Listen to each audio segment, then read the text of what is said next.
사야가 먼저 볼까?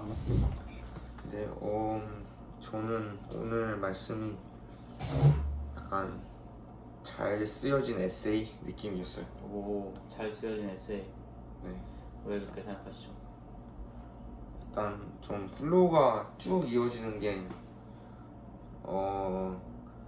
물론 디테일에서는 이제 고민할 부분이 많았지만 전체적인 플로우나 흐름을 봐서는 이거 씀을 봐서는 의의 종이라는 씀을 봐서는 되게 자이하게 써져 있던 것 같아요. 처음에 일단 시작하는 게 훅을 빵 남기죠. 이제 법 아래 있지 않냐고 은혜 아래에 있으니 죄를 지으리요 그럴 수 없느니라. 그러니까 이게 저는 좀 크게 와닿았던 게, 그러니까 법이라는 게 율법을 얘기하는 건데 이게 죄를 깨우쳐 주는 것이잖아요. 근데 그 아래 살지 않으면은 결국엔 나는 그냥 죄의식을 없이 살면서 율법 아래 있지 아니하면은 죄를 더 짓지 않을까 라고 오히려 반박을 할 수 있는데 여기서 딱 짱 박았죠. 이제 그럴 수 없느니라라고. 그래서 이게 그럴 수 없느니라의 표현을 좀 생각을 해봤어요. 그럴 수 없느니라가 그냥 단순히 No, it can be 아니면 그냥 뭐 예를 들어서 1 더하기 1은 2가 될 수 있냐 했을 때 그건 안 된다 하고 그건 절대로 안 된다라고의 차이가 다르잖아요. 그래서 저는 그 약간 강조점을 좀 봤는데, 이제 세번역도 찾아보고 영어로 찾아봤는데 세번역은 이제 그럴 수 없습니다라고 나왔고 영어는 이제 by no means라고 했는데 이게 절대적으로 안 된다라는 소리거든요. by no means 그러니까 절대로 안 된다는 건데 그냥 다른 사람들이 그냥 예를 들어가지고 나는 뭐 율법 아래에 있어도 죄를 안 지을 것 같은데 라는 생각도 조차 못하게끔 좀 짱 박아가지고 바울이 되게 다이렉트하게 얘기를 했다 생각했고요. 그래가지고 그러면은 이제 어떤 길이 있을까? 만약에 예를 들어서 은혜 아래에 있고 법 아래에 있지 않으면은 죄를 짓지 않는다고 했는데, 그럼 어떤 주 갈래 길이 있을까라고 했을 때 첫 번째 길은 이제 16절에서 죄의 종으로 사망에 이르고 순종의 종으로 의에 이르느니라 라고 나와 있어요. 그래서 이거를 봤을 때 그 다음부터 나와 있는 게, 우리가 이제 전에 죄의 종이었으나 이제는 마음으로부터 순종하여 죄에서 해방되어 의의 종이 되었다고 하는데, 거기에 대해서 이제 마음으로부터 순종하여가 조금 생각이 들었는데, 이제 우리가 보통 믿음으로 순종한다고 하잖아요. 그게 이제 그냥 내가 지식으로 순종하고 아는 것으로 순종하고, 예를 들어가지고 하나님이 교회 가라고 했으니까 그냥 뭐 주일 되면 교회 가야겠다라고 순종하는 게 내가 의의 종에서의, 그러니까 주인이 이제 명령을 하면은 그거를 그냥 그 말 그대로 따르는 것하고 마음으로 따르는 거하고 저는 되게 다르다고 생각하거든요. 그냥 예를 들어가지고 일을 해라라고 했을 때 그거를 그냥 일을 마치는 식으로 일을 하느냐 아니면 진짜 기쁜 마음으로 주인을 섬기려고 그 일을 하느냐 라는 거에서 조금 리플렉션을 느꼈는데, 이제 우리는 하나님의 은혜를 마음으로 순종해야 된다. 그러니까 하나님이 뭐 우리를 구원하시고 죄를 사하셨다는 것을 그냥 뇌로 알고 머리로 믿고 순종하는 거는 저는 누구나 할 수 있다고 생각해요. 그거는 예수님을 믿는 사람이 아니라 그냥 기독교라는 종교에 관심이 있어가지고 그거를 배우는 사람, 믿음이 없이 배우는 사람도 그 정도의 순종을 할 수 있다고 생각을 하거든요. 예를 들어가지고 그냥 예수님이 내 몸과 같이 이웃을 사랑하라고 했을 때 예수님이 그렇게 하신 것을 생각 안 하고 그냥 내 생각에서는 그냥 내가 생각했을 때 내 몸과 같이 다른 사람을 생각하는 게 더 맞는 것 같네? 라고 생각을 하면서 그냥 내 자신 이 마음 가는 대로 순종을 할 수 있다면은, 좀 그리스도인이라면 좀 달라야 되는 게, 우리는 예수님이 그렇게 말씀하셨고 그것을 받아들일 때 마음으로 받아들이면서 순종을 해야 된다. 그러니까 그게 진짜 나의 플레저가 되면서까지 순종을 해야 된다는 사실을 좀 많이 느꼈던 것 같아요. 그럼 이제 그 내용은 쭉 알았잖아요. 저희가 이제 죄 종은 사망에 이르고 순종의 종은 의를 이룬다. 그리고 그리스도인은 다르다라고 아는데, 그럼 이제 나는 무엇을 해야 될까라고 했을 때 이제 그 다음부터 나오는 게 19절에 이제 죄의 종으로 살 때에 죄를 지은 것처럼 불법에 이른 것 같이 이제는 너희 지체를 의에게 종으로 내주어 거룩함에 이르라. 그러니까 의에, 이제 쉬운 성경을 좀 찾아보니까 의에 빠져 거룩함에 이르라라고 하더라고요. 그래서 또 생각을 해봤죠. 의에 빠져서 거룩함에 이르는 것은 또 어떤 인생인가? 일단 그 전에 이제 죄의 종으로 죄에 빠지는 것은 어떤 인생인가라고 했을 때 그냥 되게 그냥 반복적으로 죄를 짓고 사는 것 같아요. 그냥 의식하면서도 죄를 지을 때도 있고, 진짜 무서운 건 진짜 무의식적으로 죄를 짓는 게 진짜 무서운 거긴 한데, 그렇게 사는 거를 알면은 의에 빠져서 거룩함에 이르는 삶은 무엇인가라고 했을 때 22절에 너희가 죄로부터 해방되고 하나님께 종이 되어 거룩함에 이르는 열매를 맺고 마지막은 영생이다 라고 딱 4가지 포인트로 나와 있는 거예요. 이걸 하나하나씩 묵상을 해봤을 때 죄에서 해방되는 건, 저는 예수님의 죄 사하심을 믿고 내 죄를 자백하고 회개하는 것까지가 죄에서 풀리 해방되는 거라고 생각을 했어요. 그러니까 예수님이 우리 죄를 다 사하셨고, 그 대신 우리는 계속 죄를 지으니까 그것을 자백하고 회개를 해야 되잖아요. 그것까지가 죄에서 해방되는 거라 생각을 했고, 하나님의 종이 되는 거는 이제 하나님을 섬기는 것. 그건 또 어떤 삶이냐고 했을 때 말씀대로 살고 말씀을 전하고 결국엔 하나님께 영광을 돌려드리는 삶이 하나님의 종으로서의 삶이다. 이제 거룩함에 이르는 열매는 구원을 믿음, 복음을 믿음이라고 했고, 이제 결국에는 영생을 바라며 사는 것보단 바라보면서 사는 게 맞는 것 같아요. 바라면서 살면은 이렇게 될 수가 있잖아요. 나는 천국 가려고 예수님 믿을 거야. 그거는 물론 그 사람들마다 어떻게 생각하는지도 다르고 잘 모르겠는데, 저는 막 올바른 믿음은 아니라고 생각하거든요. 약간 결과를 바라고 뭔가를 믿는 느낌? 그런 것 같아요. 약간 그럼 이제 그 반대로 물어볼 수 있죠. 형이 그때 얘기하신 것처럼 약간 천국에 가지 못해도 너는 예수님을 믿을 거야? 아니면 형이 그때 얘기하셨죠. 뭐 지옥을 안 가도 이제 예수님을 안 믿지 않을 거야? 약간 이렇게 하셨는데, 그렇게 질문했을 때 이제 천국을 바라보면서 믿는 사람들, 천국을 바라며 믿는 사람들은 그러면은 나에게 천국이 없으면은 나는 예수님을 왜 믿겠냐라고 저는 의문점이 생길 것 같거든요.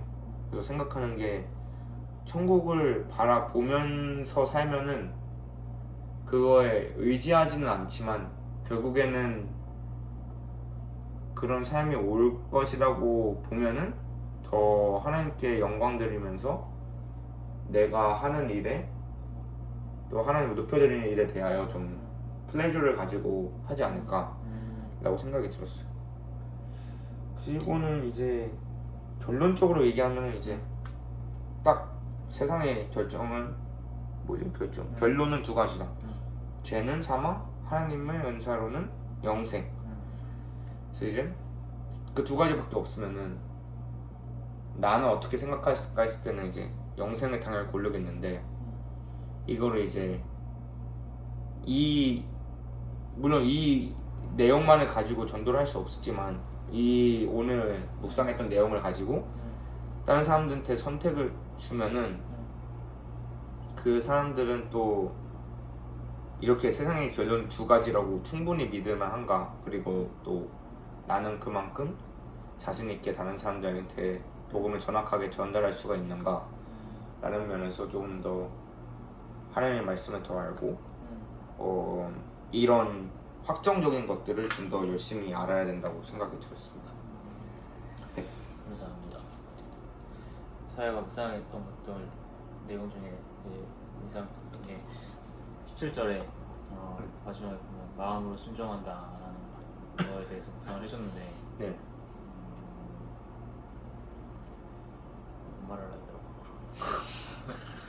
이게 되게 인상 깊었는데 그래서 코멘트를 할 게 있었는데 네. 생각났다. 그 마음으로 순종한다는 것을 너가 비유를 했을 때 이렇게 얘기를 했잖아. 일을 종으로서 내가 이러한 일을 하면은 혹은 일꾼으로서 이러한 일을 할 때 내가 진짜 기뻐하는 마음으로 일을 한다. 혹은 그냥 이 일이 나에게 임무이기 때문에 그냥 이 일을 하는 것 자체를 사랑하지 않고 기뻐하지 아니함으로 일을 한다. 이거에 대해 차별점을 뒀잖아. 그리고 너가 얘기하는 걸 내가 제대로 이해했다면은 그 두 번째 경우는 옳지 않은 거고 첫 번째 경우 옳다 이렇게 그렇죠. 이렇게 이해를 했는데 맞는 것 같아. 맞는 얘긴데 한 가지를 더하자면은 네.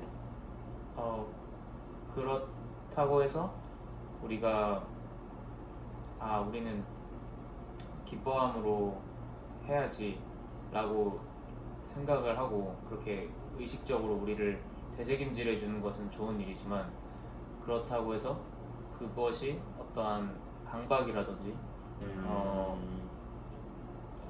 그런 것이 되어서는 안 된다는 거지.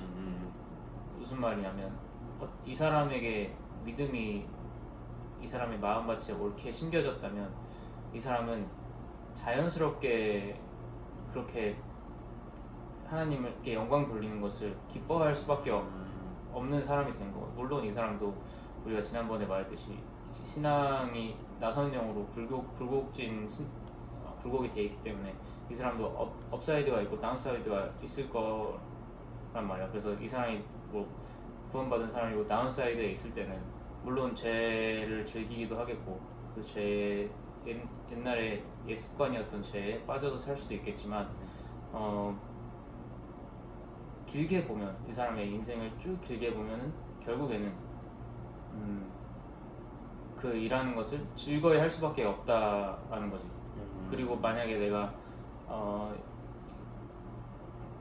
이러한 일을 하는 것을 매번 못마땅히 여기면서 하고 있는 나 자신을 발견한다면 내가 정말 구원을 받았나라는 질문을 던질 수도 있는데 뭐 이것은 외람된 얘기지만 다시 포인트로 돌아가서 얘기를 하자면 사야가 하는 말이 다 맞는데 그렇다고 해서 너무 이거를 내가 참마음을 가져야지 하고 강박에 빠질 필요는 없는 것 같다. 그렇지만 당연히 우리는 의식적으로 기뻐함으로 이러한 일을 해야 되고 하나님을 섬기는데 충만한 기쁨으로 해야 되는 것 같아서 이 점을 되게 인상 깊게 느꼈고, 그리고 11절이 맨 처음 절이 어디였죠? 13절이었나? 아닌가? 11절이었나? 어떤 내용이요? 죽었다 막 이렇게. 네. 여기 너희 자신을 죄 대하여 죽은 자요. 죽은 자요. 그러면은 너가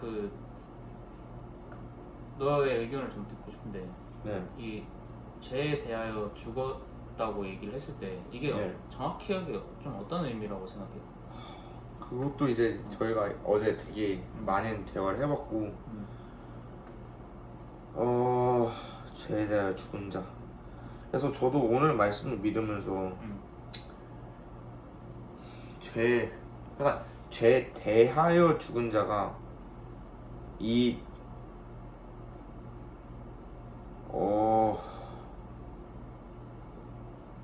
지난번에도 우리가 묵상을 했듯이 사실 구원을 받은 사람도 죄를 지을 수 있다라는 결론에 다다랐고 우리가 다 동의를 했잖아. 그런데 죄에 대해서 죽었다라는 것이 그런 구원을 받은 이후에는 절대 결코 죄를 지을 수 없다라는 건가? 죄에 대해서는 죽은 사람. 죄에 대해서 제가 죄에 대해서 죽은 사람이라는 표현을 잘 이해를 못하는 것 같아가지고 조금 어렵지 표현이. 이게 한번 찾아봐야 돼. 알겠어. Count yourself dead to sin. 그리고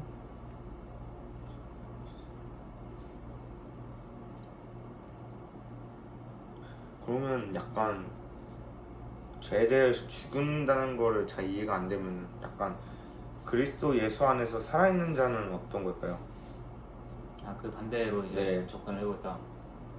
그게 바로 디파인이 안 되고 그러면은 반대를 쳐다보면은 그리스도 예수 안에서 살아있으면은 그냥 오늘 특징이 되게 많이 나온 것 같아요. 의의 종이 되고 순종의 종이 되고 마음으로부터 순종하고. 이게 반대되는 개념이 아니에요. 똑같은 소리구나. 죄에 대해서 죽은 거 이꼴. 네, 그리스도에 그쵸. 살아, 죄에 대해서 죽으면은 이제 그리스도에서 살아. 그쵸.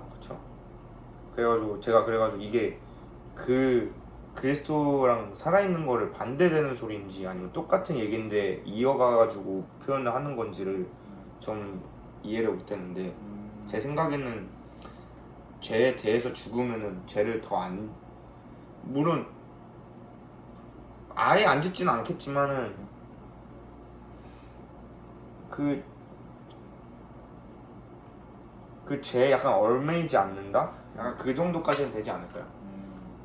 죄에 대해서 죽었으면은 죄에 대해서 살아있으면 어쨌든 반복해서 짓고 그 죄에 얽매일 수밖에 없는데 죽은 거니까 약간 죄에서 해방되는 그런 표현이 아닐까 생각이 듭니다.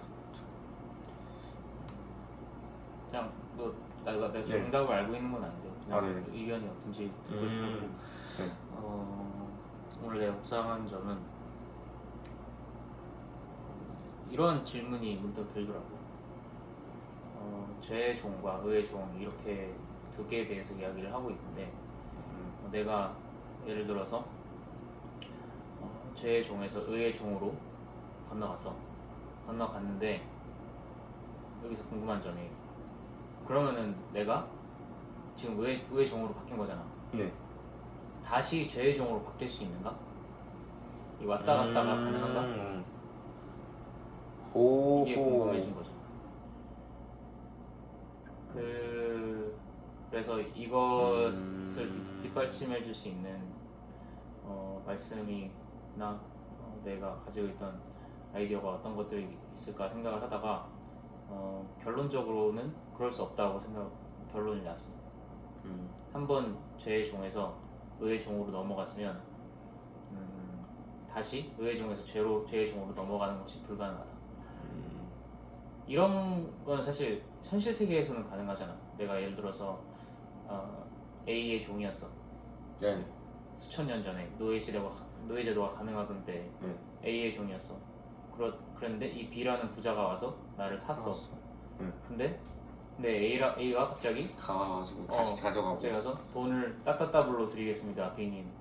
저 다시 이사야를 김수로를 저에게 주세요. 하십시오. 그럼 B가 팔겠지? 그쵸? 따따블 주니까. 이건 현실에서 가능한 얘기지만 이 노마소 입장에서 말하는 여기서는 불가능한 얘기인 것 같은데 그렇게 생각하는 이유는 첫 번째로는 성경적 근거로 요한복음 10장 28절을 들고 싶은데 거기 뭐라고 이야기를 하냐면 잠깐만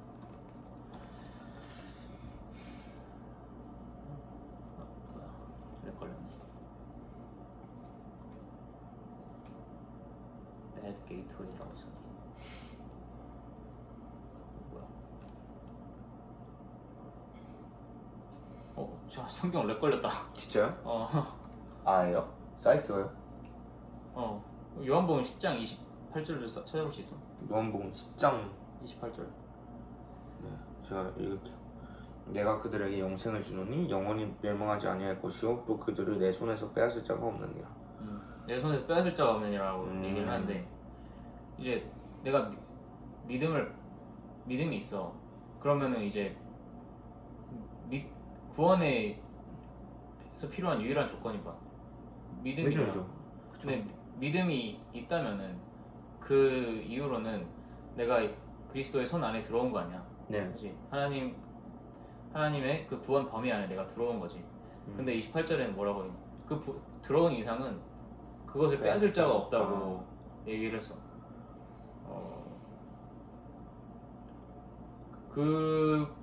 또 그런 게 사실 우리랑 사탄이랑 뭐 수싸움을 하면 당연히 사탄이 이기지. 당연하죠. 이 자식은 사실 아담 때부터 살았던 늙은 자식이고 우리는 지혜도 딸리고 능력도 딸리기 때문에 당연히 사탄이 이기지. 그런데 사탄이랑 예수님이랑 수싸움을 하면 예수님이 당연히 이기지. 근데 이미 이기셨고, 그러니까 예수님이 이미 그 싸움에서 승리를 했기 때문에 사탄이 더 이상 예수님의 그 바운더리 안에 들어와서 빼가지를 못하는 거지.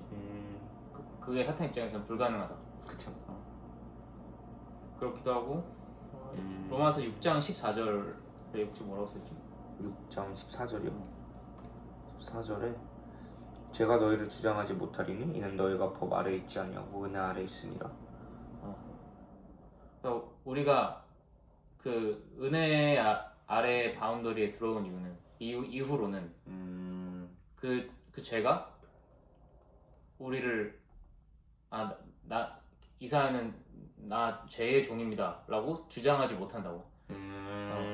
그 죄의 리치 범위 밖에 있다.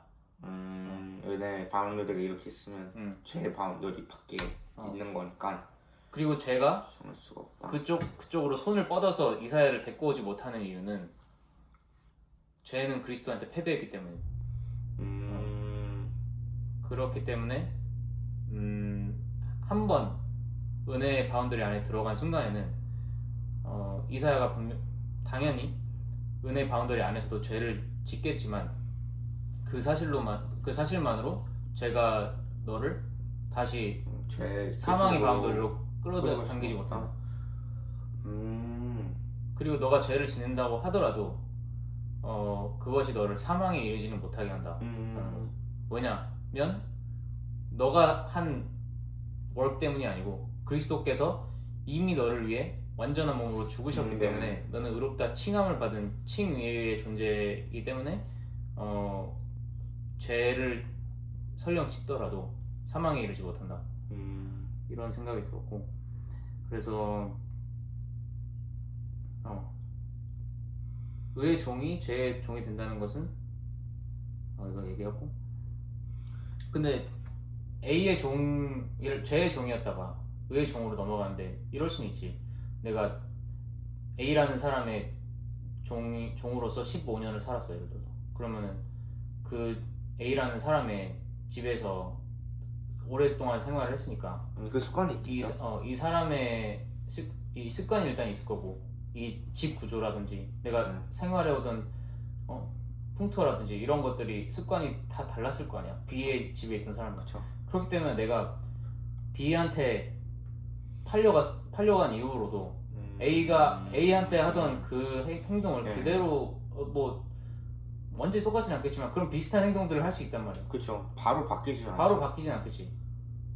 그렇지만 서서히 B의 집에 거하면서 B의 행동, 지시에 이런 것들을 따라가고 점점 B에게 익숙해질 거 아니야. 네. 이런 죄랑 의의 종인 것도 마찬가지인 것 같아. 우리가 먼저 죄의 종이었으면 죄의 습관이 당연히 익숙해져 있고 그렇겠지만 B의 집으로 넘어간다고 해서 우리가 완전히 바로 그냥 하루아침에 그 B의 완벽한 종이 되는 게 아니고 A한테 있었던 그 습관을 하나하나 버려간다고 해야 되나?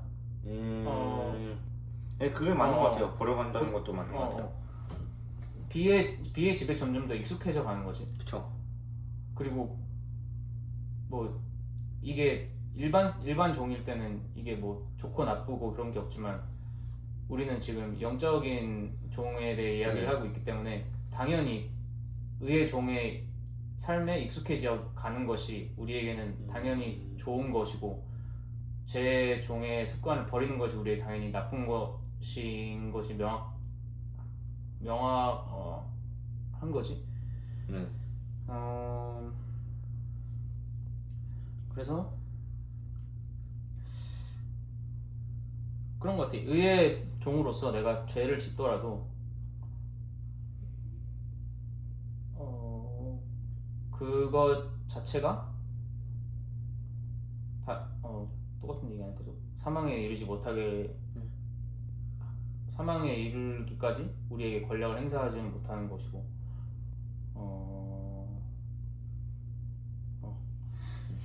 그리고 또 흥미로웠던 표현 중에 하나가 네. 의에서 자유롭다. 이게 무슨 표현일까? 의에서 자유롭다. 이게 몇 절에서 얘기하지? 의에서 자유롭다. 죄에서 20절이요. 20절? 죄의 종이 되었을 때는 의에 대하여 자유로웠다. 종은 주인의 말을 듣잖아. 그쵸. 근데 죄의 종일 때는 죄가 시키는 말을 들으니까 네. 그냥 뭐 의로운 일을 하는 거에 대해서 자유로워졌다가 죄가 시키는 말이 곧 유혹이잖아. 그쵸. 그거를 그냥 시키는 대로 듣는 거지. 그쵸. 그 유혹이 나에게 말을 한 대로. 그러나 그렇기 때문에 의가 시키는 말을 들을 수가 없는 거지. 그쵸. 그런 의미에서 의에서 자유롭다고 얘기를 하는 거고. 근데 네. 반대로 의의 종으로 살아간다면 죄에서 자유롭다. 죄에서 자유. 의가 시키는 말을 듣는 거지. 의는 곧 예수 그리스도지고. 그러니까 그리스도께서 시키는 말을 듣고 죄가 시키는 말, 즉 유혹을 듣지 않는다. 네, 그쵸. 그런 의미인 것 같고. 그래서 오늘 결론적으로 내가 크게 묵상을 한 것은 크게라기보단 묵상한 것의 포인트는 죄의 종에서 의의 종으로 건너갔으면 다시 의의 종에서 죄의 종으로 건너가는 것은 불가능하다. 그 이유는 우리에게 있지 않냐고 예수께서 죄보다 더 크신 일을 이미 행하셨기 때문에 의의 종이 죄의 종으로 다시 넘어간다는 것은 구원을 죄의 힘으로 구원받은 사람을 구원의 바운더리에서 빼낼 수 있는 것이 되고 그것은 예수 그리스도께서 죄를 이기시지 못했다는 컨트래딕션이 되기 때문에 그쵸. 논리적으로 이거는 맞지 않는 것 같다는 생각이 들어서 우리 어떠한 부분에서는 안도가 되는 것 같고 어떤 부분에서 약간 확신이 잘 안 쓸 수도 있을 것 같아요. 그러니까 약간 유혹은 계속 오니까 어쨌든 내가 진짜 은혜의 바운더리 안에 딱 갇혀 있는가 라는 거에 대해서 계속 의문점이 올 것 같긴 해. 그러니까 이게 지금 오는 유혹이 내가 아직 죄의 종이어가지고 그런 것인가 아니면 왜냐면 그 때에 대해서는 우리가 모르잖아요 저희는. 그러니까 이제 그거에 너무 집착을 하면은 이제 형이 얘기한 것처럼 약간 집착을 하던가 얽매여 있으면은 이제 그러면 이제 그렇게 나는 아직도 죄의 종에 있는 게 아닌가라고 다웃을 많이 하게 되고 그럴 것 같은데 그게 아니라면은 저는 되게 안전할 것 같아요. 그러니까 조급해하지 않고 어쨌든 구원을 받았으면은 나오는 거는 사람마다 때가 다르니까 시간이 다르니까 결국에는 나는 언젠가는 영생의 바운더리 안에 있다라는 확신을 가지면은 그러면은 좀 지금 받는 유혹이 내가 죄에 얽매여 있어가지고 받는 유혹인가라는 거는 그냥 거의 사라질 것 같아요. 그러면은 되게 안도할 수 있을 것 같고 결국엔 내가 이제 죄를 지어도 하나님께 돌아가면은 다시 받아주시니까 맞는 것 같아. 오케이. 그래서 적용은 뭐 딱히 모르겠는데 그렇게 깨달았고 네. 그래서 이론적인 것 같아서 이번 본문은 그쵸. 그래서 저는 형 얘기하신 것도 그 의의 종이 되고 나서 죄의 종으로 돌아갈 주님에 대해서 되게 신선한 접근이었다고 생각하는 게 다들 그냥 의의 종이 되면 끝나는 것처럼 얘기를 하잖아요. 근데 진짜 저 자신도 이제 다시 죄의 종으로 돌아갈 수가 없을까? 라는 거를 생각을 또 해본 적이 없었는데 그러니까 너의 구원이 취소될 수 있을까 이런 네, 거지, 약간 한마디로.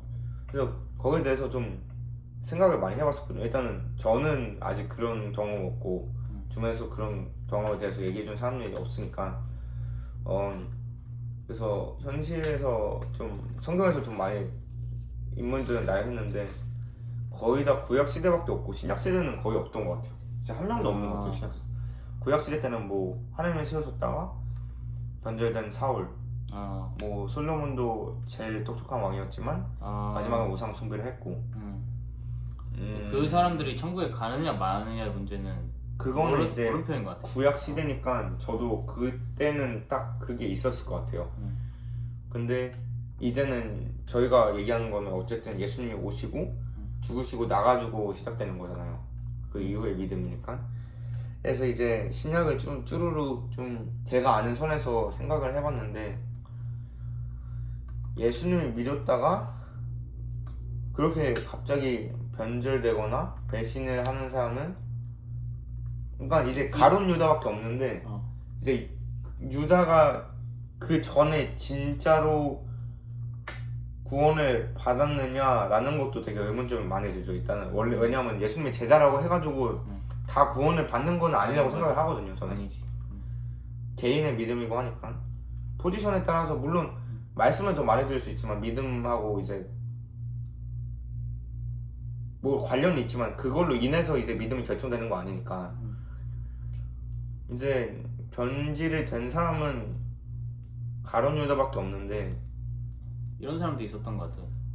사도행전에 보면은 성도들 중에서 밭을 팔았는데 네네. 얼마 감추고 판 거지. 근데 그 사람도 그 뭐 따지고 보면은 성도였으니까. 근데 네 아나니아고 거기죠. 저는 물론 그 사람들의 믿음을 확인은 못하겠지만 저는 올바른 믿음은 아니었을 거라고 생각해요. 너무 판 동기가 너무 확실하잖아요. 일단은 재물을 더 우선순위했고 물론 그 판 행동은 너무 칭찬할 만하죠. 진짜 대단하고 요새 그 성도인 부분을- 중에 그렇게 할 수 있는 사람 많이 없어. 없죠. 그냥 예를 들어가지고 노후 자금으로 쓸만한 땅이 있는 그 집이 있는데 그걸 팔아가지고 그거에 뭐 70%를 판다 이런 거 아니야? 그렇죠. 그리고 저는 뭐 예를 들어 30%를 숨겨놨어도 70%를 낸 거에 대해서 어네스트하고 그거를 되게 당당하게 여겼으면은 저는 분명히 올바른 믿음이 있었으면 분명히 30%를 남기고 70%를 바쳤어도 하나님이 그것만으로도 충분히 대단하다 하시고 뭐 자기들도 어쨌든 큰 일을 했고 라고 생각을 하는데 어쨌든 그런 행동을 했을 때 물질이 하나님보다 앞서가지고 있어가지고 올바른 믿음이 아니어가지고 그거를 거짓말로 속이는 게 저는 더 아니라고 생각해요. 그러니까 뭐 일부를 숨긴 거는 속였다 맞아. 속였었어. 일부를 숨긴 거는 뭐 오케이. 왜냐하면 자기가 팔았으니까 솔직히 70% 드리건 뭐 60% 드리건 자기가 판단하는 거고 자기 기도하고 하나님 주신 마음대로 하는 건데 그거를 이제 사도들한테 속이고 하나님도 모르실 거라고 생각하는 그 자체가 저는 구원받은 사람의 행동이라고는 저는 좀 안 보여가지고 그렇지. 그 마음에 너가 아까 말했던 그 마음의 순종이 없었던 것 같아. 그쵸. 솔직히 그냥 뭐 스토리로만 봤을 때는 그만한 이제 지성적인 순종은 대단한 믿음이라고 착각할 수가 있는데 실제로 그러질 않았으니까 뭐 네가 네 거를 전부 다 드리라 이런 거는 사실 삭개오 같은 경우도 내가 번 돈을 모두 드리겠나이다 하지 않냐고 뭐라고 했더라? 내가 번 돈의 뭐 일부를 꼬박꼬박 드리고 드리겠습니다. 뭐 사기친 사람들은 뭐 몇 배로 갚고 뭐 그런다고 했는데 근데 자기 목도 챙겼단 말이지 삭개오는. 근데 예수님은 그것을 의롭다고 칭하죠. 근데 또 가인과 아벨이 드렸던 제사를 보면은 가인의 제사는 완전히 다 드린 게 아니었고 아벨은 그 완전 엄선해가지고 첫 양인가 뭔가 해가지고 그렇게 했는데 가인은 안 받으시고 아벨은 받으셨잖아. 근데 그것도 사실 다 다 드리냐 안 드리냐 이거의 문제라기보다도 일단 아벨의 마음. 중심이 어디에 있었냐 이것의 문제인 거 플러스 그것이 예수 그리스도를 메타포적으로 설명해주기 때문에 그쵸. 첫 난 새끼를 죽이는 거잖아. 독생들 그죠, 이런 느낌으로 그거 더해서 그렇게 된 것 같다. 그리고 성경에도 마음밭을 뿌리는데 밭이 몇 개가 있잖아. 길가랑 뭐가지? 뭐 돌- 가시떨기, 가시랑 돌밭 돌밭, 그리고 뭐 좋은 땅. 네. 근데 이 좋은 땅을 제외한 이 나머지 세 개를 덜어서 우리가 믿음이라고 얘기할 수 있느냐라고 했을 때 그럴 수 없다는 거지. 네. 어. 네, 그쵸. 그것은 애초에 믿음 자체가 아니라는 거야. 복음을 들었어도 교회를 나오고 성도가 됐어도 이 땅에 떨어진 마음밭이 그러하다면 그것은 진짜 믿음이 아닌 거죠. 저도 그렇게 생각합니다. 그리고 만약에 좋은 밭에 떨어졌다면 우리는 로마서 6장에 쓰여 있는 의의 종의 성격을 띌 수밖에 없는 거죠. 네, 그쵸. 그리고 어쨌든 뭐 진짜 여론 다 뭐 제 종이든 의의 종이든 다 결론적으로는 뭔 얘기하려 했더라. 뭐 사도행전 가고 창세기 가고 되게 여러 얘기를 했는데 되게 다 릴레이트한 것 같아요. 어. 약간 뭐 예를 들어서 뭐 다 다른 책이다 권이다라고 하는데 성경은 다 이어져 있고 이런 내용도 되게 아플라이 될 때가 많고 하니까 신기한 것 같습니다. 오케이. 또 되게 오래 했으니까 기도하고 마무리하겠습니다. 하나님 오늘도 주님의 말씀을 저희가 묵상할 수 있는 은혜를 저희에게 허락해 주시면 감사드립니다. 하나님 저희가 주님의 말씀을 묵상하는 것 또한 저희 삶을 살아가는 것을 건성으로 억지로 하지 아니하고 마음으로 순종하고 기쁨으로 하는 저희가 되기를 원합니다. 저희 몸과 마음이 피곤해질 때가 있고 그때마다 주님을 전심으로 예배하는 것을 잊을 때가 많사오나 주여 주께서는 은혜로우신 분이신 줄 저희가 아오니 다만 저희로서 주님의 은혜를 이용하는 자 되지 않게 하여 주시옵시고 바라옵기는 기쁨으로 구원받은 자의 특성을 띠며 주님께